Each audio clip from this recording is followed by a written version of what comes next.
ഇഷ്ടംപോലെ പൈസ കിട്ടുമ്പോൾ അയച്ചു കൊടുക്കുമായിരുന്നു. ഒന്നുമില്ല, എല്ലാം ഇവർക്ക് അയച്ചു കൊടുത്ത് ഒന്നുമില്ലേക്ക് ഞാൻ എനിക്ക് കണ്ണിൽ നിന്ന് വെള്ളം വന്ന് എന്തോ പറയാനേ ഇപ്പോൾ. അപ്പോൾ ലാസ്റ്റ് അവരെ പറഞ്ഞു വിട്ടിട്ട് എൻ്റെ SI പറഞ്ഞ് എന്തോ മണ്ടാനാ നീ എല്ലാം അവരുടെ പേരിലാക്കി ഇപ്പം ഇങ്ങനെ ശരി. ഇപ്പോൾ എന്തോ ചെയ്യാനാ, ഒന്നും ചെയ്യാൻ ഒക്കത്തില്ല. നിന്റെ ഇതാണ് പ്രവാസികളെ പ്രശ്നം. എന്താ ചെയ്യുക? എത്ര പറഞ്ഞാലും എത്ര കേട്ടാലും എത്ര കണ്ടാലും പഠിക്കൂല. പിന്നെയും എഴുതി കൊടുക്കും ഭാര്യന്റെ പേരിൽ. എത്ര കാലം കഷ്ടപ്പെട്ട് ഈ കുബൂസും പച്ചവെള്ളം കുടിച്ചിട്ടുണ്ടെങ്കിൽ ജീവിക്കുന്നത്, എന്നാലും വേണ്ടില്ല എഴുതി കൊടുക്കും. കിട്ടുന്ന പൈസ എത്ര ആണെങ്കിലും, അത് 800 600 ആണെങ്കിലും കിട്ടുന്ന പൈസ അയച്ചു കൊടുക്കുന്നത് ഭാര്യന്റെ അക്കൗണ്ടിൽ. ബാക്കി വീട് വെക്കുകയാണെങ്കിൽ അത് ഭാര്യന്റെ പേരിൽ വീടാക്കി കൊടുക്കുക. ഇനി എന്തെങ്കിലും വസ്തുക്കൾ വാങ്ങുകയാണെങ്കിൽ അത് ഭാര്യന്റെ പേരിൽ എഴുതി കൊടുക്കുക. അതായത് ചെയ്യാതിരുന്ന എത്ര കണ്ടായാലും പഠിക്കില്ല എന്നുള്ളതാണ്. എത്ര കേട്ടാലും പഠിക്കില്ല. എത്ര കേസുകൾ ഇതുപോലെ ഭാര്യന്റെ പേരിൽ എഴുതി കൊടുത്ത്, മക്കളെ പേരിൽ എഴുതി കൊടുത്ത് അവസാനം പുറത്തായി പോയ പ്രവാസികളെ കഥകൾ എത്ര എണ്ണം പറഞ്ഞു തരണം? പഠിക്കില്ല.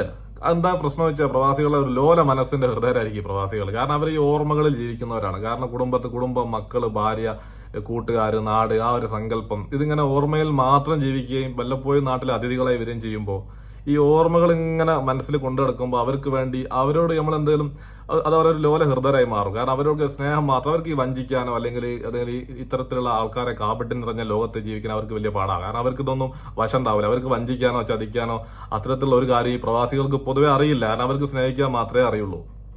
അവരെല്ലാവരും സ്നേഹത്തോടെ കാണുന്നതും. പക്ഷെ അവർ കരുതുന്നത് അതുപോലെയാണ് ബാക്കിയുള്ള എല്ലാ ആൾക്കാരും എന്നാണ്. അതാണ് ഇതിന്റെ പ്രശ്നം. കാരണം ഇപ്പോൾ ഒരു വസ്തു വാങ്ങിയാൽ അത് ഭാര്യന്റെ പേരിൽ എഴുതിയില്ലെങ്കിൽ ഇനിയിപ്പോ ഭാര്യക്ക് എന്നോട് സ്നേഹമില്ലാന്ന് വിചാരിക്കോ? അല്ലെ ഭാര്യ എന്നെ സംശയിക്കുകയാണെന്ന് വിചാരിച്ചിട്ടാവോ? അല്ലെ കാറ് വാങ്ങിയാൽ അത് ഭാര്യന്റെ പേരിൽ എഴുതി കൊടുത്തില്ലെങ്കിൽ അപ്പൊ ഭാര്യ വിചാരിക്കുമോ ഇനിയിപ്പോ എന്റെ പേരിൽ എഴുതാത്തിരുന്നത് എന്നെ സംശയിച്ചിട്ടാണോ എന്ന് കരുതിയിട്ട് അങ്ങനെയൊന്നുമല്ല. കാരണം നിങ്ങൾ അങ്ങനെ അതെന്താണ്, ഭാര്യ ഇപ്പോ നിങ്ങളല്ലേ സ്നേഹിച്ചത്, കാറിനല്ലല്ലോ സ്നേഹിച്ചത്. ഒരു കാർ അല്ലെങ്കിൽ ഒരു വീടാണെങ്കിൽ വീട് നിങ്ങളല്ലേ സ്നേഹിച്ചത്, വീടിനല്ലല്ലോ. വീട് നിങ്ങളുടെ പേരിലായതുകൊണ്ട് സ്നേഹത്തിന് എന്താ കുറവ്?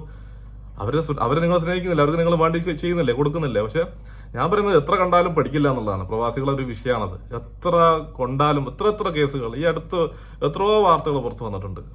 കോഴിക്കോട് ബീച്ചിലൊക്കെ കടല വെക്കുന്ന ഒരാളെ ഒരു ന്യൂസ് പുറത്തു വന്നിട്ടുണ്ട്. അയാള് ഒരുപാട് കാലം 10-25 കൊല്ലം ഗൾഫിൽ നിന്ന ആളാണ്. അയാള് വീട്ടിൽ നിന്ന് ഇറക്കി വിട്ടു.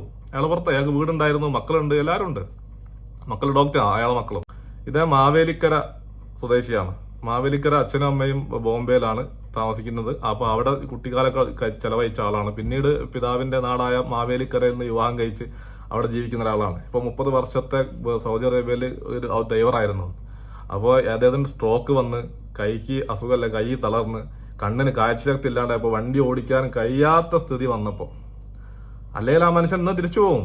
അദ്ദേഹം മനുഷ്യന് 30 കൊല്ലത്തെ തന്റെ അധ്വാനം, തന്റെ യൗവനം, തന്റെ പ്രായത്തിന്റെ നല്ല കാലം എല്ലാം ചോര നീരാക്കി ഉണ്ടാക്കിയതെല്ലാം സർവ്വതും ആ വീട്ടുകാരെ അടിച്ചു മാറ്റി ഭാര്യന്റെ പേരിലേക്ക് മാറ്റി, മക്കളെ പേരിലേക്ക് മാറ്റി, മക്കളെ ആൾ കഷ്ടപ്പെട്ട് പഠിപ്പിച്ച് ഡോക്ടറാക്കി, അതിന് വേണ്ട പൈസ കൊടുത്ത് ഹോസ്റ്റലിൽ നിന്ന് നിർത്തി പഠിച്ച് വീട് വാടക എടുത്ത് പഠിപ്പിച്ച് കാറ് വാങ്ങിക്കൊടുത്ത് മക്കളെ പേരിലെയാണ്.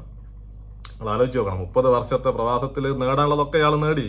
ഇയാൾക്ക് സ്ട്രോക്ക് വന്ന് കൈ തളർന്ന് കണ്ണിന്റെ കാഴ്ചശക്തി എടുത്ത കണ്ണിന്റെ പോയപ്പോ ഇനി വണ്ടി ഓടിക്കാൻ കഴിയാത്ത ഘട്ടം വന്നപ്പോ നാട്ടിലേക്ക് പോയപ്പോ അരമണിക്കൂർ പോലും ആ വീട്ടിലേക്ക് കയറാൻ പറ്റിയിട്ടില്ല എന്നുള്ളതാ. ഇറക്കി വിട്ടു. മകള് കത്തിയെടുത്തിട്ട് ചൂണ്ടി ഇറങ്ങി പോയിക്കോന്ന് പറഞ്ഞെന്നാ പറയുന്നത്. നിങ്ങൾ ആലോചിക്കുക, അത് സത്യമാണെങ്കിൽ, ഈ വാർത്ത സത്യമാണെങ്കിൽ ഈ പ്രവാസ ലോകം എന്ന് പറഞ്ഞ ഒരു പരിപാടിയിൽ അദ്ദേഹം വന്ന് സംസാരിക്കുകയാണ്. കേരളത്തിലെ പൊതുസമൂഹത്തിൽ സംസാരിച്ച കാര്യമാണ്. ഞാനതൊരു പേഴ്സണൽ കാര്യമൊന്നുമല്ല. അപ്പൊ അതുകൊണ്ട് നമ്മൾ പറയുന്നതുകൊണ്ട് ബുദ്ധിമുട്ടില്ല. പക്ഷെ അത് സത്യമാണെങ്കിൽ അവരനുഭവിക്കും. കാരണം അവർ ആ ഒരു പ്രവാസി അത്രത്തിൽ ഇറക്കി വിട്ടിട്ടുണ്ടെങ്കിൽ തീർച്ചയായിട്ടും അതിന്റെ ഫലം അത് അവർക്ക് ഉപകരിക്കില്ല. കാരണം ഈ മനുഷ്യനെ വേർപ്പൊലിച്ച് ഉപ്പൂസും പച്ചവെള്ളവും കുടിച്ച് 12-18 മണിക്കൂർ വെയിലത്ത് കടന്ന് അധ്വാനിച്ച് വേർപ്പിന്റെ കണ്ടുള്ള ആ പൈസ അവർക്ക് ഉപയോഗിച്ച് സുഖിച്ച് കഴിയാന്ന് കരുതുന്നുണ്ടെങ്കിൽ അത് വെറും വ്യാമോഹം മാത്രം. അവർക്ക് ഉപകരിക്കില്ല എന്ന് ഒരു സംശയം വേണ്ട. അപ്പൊ ഇനിയെങ്കിലും പ്രവാസികൾ പഠിക്കുക. എല്ലാം ഭാര്യന്റെ പേരിൽ എഴുതി കൊടുക്കുക. നാട്ടിൽ പോണ സമയത്താണെങ്കിലും എല്ലാവർക്കും വിതരണം ചെയ്തിട്ടുണ്ടാവും. അയാളെ കുടുംബങ്ങൾക്ക്, ബന്ധുക്കളുടെ എല്ലാവർക്കും. ഇവർക്ക് കൊടുക്കുമ്പോൾ അവർക്ക് കൊടുത്തില്ല അവരെന്ത് വിചാരിക്കും, അവർ വിചാരിച്ചാൽ ഇവരെന്ത് വിചാരിക്കും. ഭാര്യ കൊടുക്കുമ്പോൾ പിന്നെ ഭാര്യക്ക് മാത്രമായിട്ട് നമ്മൾ എങ്ങനെ ഒരു സാധനം വാങ്ങിക്കൊടുക്കും. ഇങ്ങനെ 100 കൂട്ടം ചിന്തകൾ ഒരു പ്രവാസിക്ക് നാട്ടിലേക്ക് പോകുമ്പോൾ. കാരണം അവന്റെ അടുത്ത് പൈസ ഇല്ലെങ്കിലും ഇവിടുന്ന് വായ്പ വാങ്ങിയിട്ട് ഈ പറഞ്ഞ ആളുകൾക്കെല്ലാം വാങ്ങിക്കൊടുക്കും. ഒരുപാട് സാധനങ്ങൾ വാങ്ങിയിട്ട് എല്ലാവർക്കും വിതരണം ചെയ്യും. എല്ലാവരും ഹാപ്പി ആയിരിക്കും, സന്തോഷമായിട്ടുണ്ടാവും. ഇന്നൊരു കറവ പശുവെ പോലെ അയാള് എല്ലാ ഊറ്റാനുള്ളതൊക്കെ ഊറ്റിയെടുത്ത് അവസാനം അയാൾ ഒന്നും ഇല്ലാത്ത അവസ്ഥയിൽ കറവ് പറ്റിയ രീതിയിലാണ് അയാൾ നാട്ടിലേക്ക് പോകുന്നത്. ഇനി അയാളെ കൊണ്ട് പ്രയോജനമില്ല. ഇനി അയാൾ വെറുതെ താങ്ങി പിടിച്ചിട്ട് രോഗിയായ മനുഷ്യനെ ചികിത്സിക്കുക, കൊണ്ടെടുക്കുക, നോക്കുക എന്നൊക്കെ അല്ലാതെ ഒരു പ്രയോജനം അതുകൊണ്ടില്ല എന്ന് കണ്ടപ്പോൾ അയാളെ നൈസായിട്ട് അങ്ങ് ഒഴിവാക്കിയാണ്. ഇത് പഠിക്കണം. ഇത് പാഠം ഇനിയെങ്കിലും പ്രവാസി ഉൾക്കൊണ്ടേ മതിയാകൂ. നിങ്ങൾ എഴുതി കൊടുക്കരുത്. അന്ധമായി നിങ്ങൾ കൂടപ്പുറപ്പുകളായാലും ഭാര്യയായാലും മക്കളായാലും നിങ്ങൾക്ക് വേണ്ടി ഒരു തുക നിങ്ങൾ മാറ്റി വെക്കാതെ നിങ്ങൾ ഉള്ളതെല്ലാം അവരുടെ പേരിൽ എഴുതി കൊടുത്ത് നിങ്ങൾ അന്ധമായി അവർ വിശ്വസിച്ചിട്ടുണ്ടെങ്കിൽ നാളെ നിങ്ങൾക്കും ഈ ഗതി വരും. ഒരു സംശയം വേണ്ട. നിങ്ങൾ കരുതും എൻ്റെ ഭാര്യ എന്നോട് അങ്ങനെ ചെയ്യില്ല, എൻ്റെ മക്കൾ എന്നോട് ചെയ്യില്ല, ഞാൻ അങ്ങനെ ഇത്രയും കാലം ഞങ്ങൾ ഒരുമിച്ച് ഇങ്ങനെ കഴിഞ്ഞതാണ് അങ്ങനെ കഴിഞ്ഞതാണ്. ഈ പറഞ്ഞ മനുഷ്യനും അതൊക്കെ തന്നെ വിചാരിച്ചത്. അത് നിങ്ങൾ മനസ്സിലാക്കിയാൽ മതി. അപ്പോൾ ഇതൊക്കെ വെറുതെയാണ്. അതിലൊന്നും ഇന്നത്തെ ഈ കാലത്ത് ജീവിക്കുമ്പോൾ നിങ്ങൾ സ്വന്തമായിട്ട് ഓരോ പ്രവാസിയും ചെയ്യേണ്ടത് അവനാന്റെ കാര്യത്തിന് വേണ്ടത് നാളെ ഈ ഗതി വന്നാലും എല്ലാം ഇട്ട് ഇറക്കി റോട്ടിലേക്ക് ഇറങ്ങി പോകേണ്ട അവസ്ഥ വരാതിരിക്കണമെങ്കിൽ കുറച്ചൊക്കെ അതിനുള്ള കരുതലുകൾ എല്ലാം അന്ധമായി വിശ്വസിക്കാതെ എല്ലാം എഴുതി കൊടുക്കാതെ സ്വന്തമായിട്ടൊക്കെ എന്തെങ്കിലുമൊക്കെ സ്വന്തം പേരിലും എന്തെങ്കിലുമൊക്കെ ഉണ്ടാക്കിയൊക്കെ ഒരു ബാങ്ക് ബാലൻസോ അല്ലെ വീടാണെങ്കിൽ ആ വീടൊന്നും ഒരു കാരണവശാലും അങ്ങനെ എഴുതി കൊടുക്കാതിരിക്കുക എന്ന രീതിയിൽ അത്തരത്തിലുള്ള അല്ലെ അങ്ങനെ നഷ്ടപ്പെടാൻ പാടില്ലാത്തതൊക്കെ അല്ലെങ്കിൽ നാളെ ഈ ഗതി വരാതിരിക്കാൻ വേണ്ടിയിട്ടുള്ള മുൻകരുതലൊക്കെ ഓരോ പ്രവാസിയും എടുക്കുക എന്നുള്ളത് വെരി ഇമ്പോർട്ടൻറ്റ്. അത് ഓരോ സംഭവം വിളിച്ച് പറഞ്ഞുകൊണ്ടിരിക്കുക. പിന്നെയും ആവർത്തിക്കുന്ന ഉദാഹരണങ്ങളായിട്ട് ഇത് പിന്നെയും സംഭവിച്ചുകൊണ്ടിരിക്കുകയാണ്. അപ്പോൾ അത്ര കിട്ടിയാലും പ്രവാസികൾ പഠിക്കാറില്ല.